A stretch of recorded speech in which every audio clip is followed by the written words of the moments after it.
Hey, hey, hey, hey, hey, hey. What's up? What's up? What's up? What's up? And good morning, good people. It's your girl KB. You know what I do and you know why I do it. It is Wednesday morning. It is September 20th and it is 2:19 in the AM. Yes, it's 2:19. Uh, as you can guess by now, I don't sleep normal hours. Amen, amen. A couple of things before I get into my devotional readings, and I want to say uh, speeches, preaches, teaches, you know, all that before I get into my devotional readings. Yesterday was a weird day. I get off work, step outside, and air is immediately funky. You can smell the smoke, and I'm looking around, see, where's the fire? It has to be close by. Or I'm listening for sirens. Fire has to be close by. By the time I get to my car, my throat is burning, my eyes are burning. Still looking for the fire. I'm asking the question, what's burning? Don't see anything, don't hear anything. I call a friend who is eco-friendly all the way across the board, has every warning site, every ecological website, and like I said, warning system on their phone or at their disposal. So I called them. Hey, what's going on? They don't know. So I finished my conversation with them. Checked on the family, the whole nine. Just got caught up. And, I ended the conversation with, I'll get on the computer when I get home and I'll get back to you. So I get on the computer. I call my friend back. And I start reporting. And it's like, wait a minute. Internet, we got to do better about identifying dates. So as I'm reporting, I'm like, wait a minute, this sounds familiar. And I'm searching all over this article, and I find the date. It's from last year.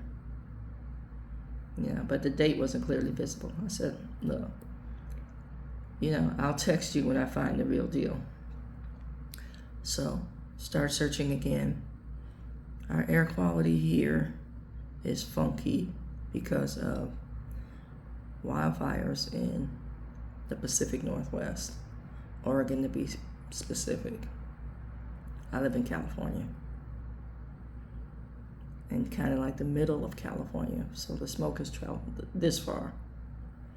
And I mean, it's thick. At first I thought it was fog, which is common in this area, but no, it was smoke.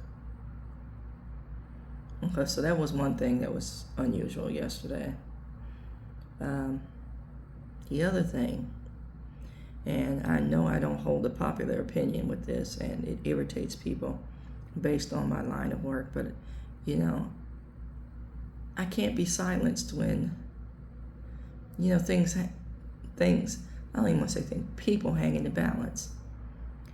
There is this form of drug treatment called harm reduction. I'm all for harm reduction. I understand harm reduction. And that's to minimize the risk to the individual and also minimize the cost to that great system. I want to say it like that because there's the medical system, there's the insurance regime, there's so many cost factors involved, and then there's the people who are labeled malingerers within the hospital system based on the disease of addiction and all that comes with it. I need to say this, and again, it's an unpopular opinion. Throwing money at a problem does not solve the problem. And that's basically what's happening as far as harm reduction in my eyes. I'm going to say in my eyes, and everybody's crunching numbers. But, the community that is supposed to be helped is getting lost in the numbers crunch. They have minimized legal penalties for certain behaviors. I understand that. But the minimization and the application of these laws swing disproportionately in one area, and that's for people of color. The helps that are in place swing disproportionately,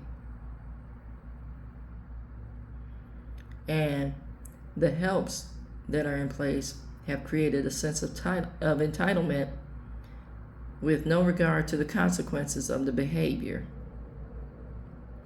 The behavior is being addressed on a surface level. Now for me, again I'm saying me, if I felt the consequences, the natural consequences of my behavior, at times, that is the motivator for change. And I use the example of the hot stove. I can tell you a stove is hot from the time you get up to the time you go to sleep. But until you bump into that stove, you only have an intellectual understanding of, hey, the stove is hot. Until that one time, hey, what happens if I touch it? Then you find out. Amen. I want to be real about my approach to things. So what we're doing now is we're providing safe using tools. Okay, so what is the motivation for changing that behavior? If I'm giving you what you need to use, right? That just says you don't go to the hospital and your insurance doesn't get billed for a while. I'm delaying that. So I'm saving the medical cost. Yeah, you might feel a little better, for a little bit. But when is it that, hey, maybe I should stop kicks in? If I got all the tools, the only thing I'm concerned about now is getting the drug. And if I got a resource for the tools, again, the only thing I'm concerned about is getting the drug. So there's an enabling and an entitlement that's birthed from what we're doing. Now, some people, it kicks in when they stop using for a little bit. But, money is a temporary motivating factor. Is there counseling provided? Is there a lifestyle change? Again, we're showing numbers. We're operating in numbers. Where's the hope for a better life? And what's the provision for a better life when the contingency runs out? Or, as insurance does, I'm no longer going to pay for this. What does that person do? For me, again, I'm saying for me, there is a level of a colonization mindset in that we say we're treating community. I said we. We say we're treating communities, but many of the people who provide the service have no concept of what happens within those communities. We got a textbook understanding, and which leads to a greater conversation that people aren't willing to have because we're more concerned about being perceived as racist or biased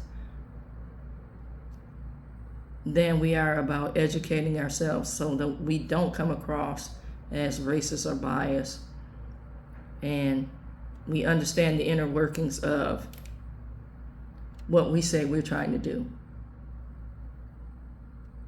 That's just my 2 cents I'm going to stand by it. I'm not going to be silenced on it, because somebody needs to hear, how it's perceived within the greater community. Yes, we can pat ourselves on the back. Oh, yeah, these numbers look great. But have you asked the people that you provide your service to why they are actually getting the services and what they're doing with the services and how they talk to other people about the services? We don't pay attention to that. If you really were listening, word on the street is, hey, if you go over here, you get free such and such. That's how it's perceived. Not I have to work for something.